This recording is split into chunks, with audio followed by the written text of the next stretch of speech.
તમે તમારા ઘરે માનતાની બાધા રાખી સધી માતાની અને તમારું કામ ના થયું એટલે તમે 100 કિલોમીટર દૂર કોઈક મંદિર હોય ને સધીનું ત્યાં જઈને તમે માનતા રાખો છો.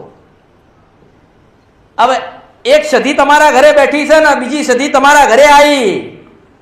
સધી એકની એક પણ બે રૂપ વાળીઓ. દરેક માતાના બે રૂપ. એવું નહીં માનવાનું કે ચોટીલામાં બેઠી છે શ્રાવણ માતા એ તમારી કુળદેવી થાય. તમારી કુળદેવી તો તમારા ઘરે બેઠી ને એ જ થાય. આ તો એક આસ્થા છે ને અને શ્રદ્ધા છે એટલે કહું છું કે ભાઈ ચોટીલામાં જજો ને પગે લાગજો. એનું સત અને મહત્વ હું માતા કોઈ દાડો ઘટાડું ને મેં કીધું નથી કે મારા પારે આવજો. હું એવું કહું છું કે પાવાગઢ જાય તો મળવા આવજે એટલે ભેટો કરાવડાવી. ચોટીલામાં જાય તો મને કહેજે હું ભેટો કરાવડાવી.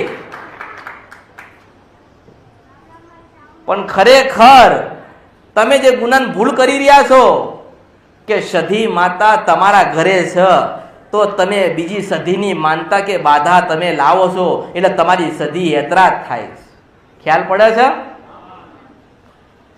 કારણ કે તમારા ઘરે બેહેલી માતાના ગુના તમે કર્યા છે. પેલી 100 કિલોમીટર વાળીને કરવા ગયા. તમે તમારી માતાને સધીને કંઈક બોલ્યા હશો ને એને નહીં ગમ્યું હોય કાં તો બોલીને બીજું બોલ્યા હશો એટલે એ તમને દુઃખ હાલતી હશે. પેલી 100 કિલોમીટર વાળીની આગળ નતા બોલવા ગયા હો. એટલે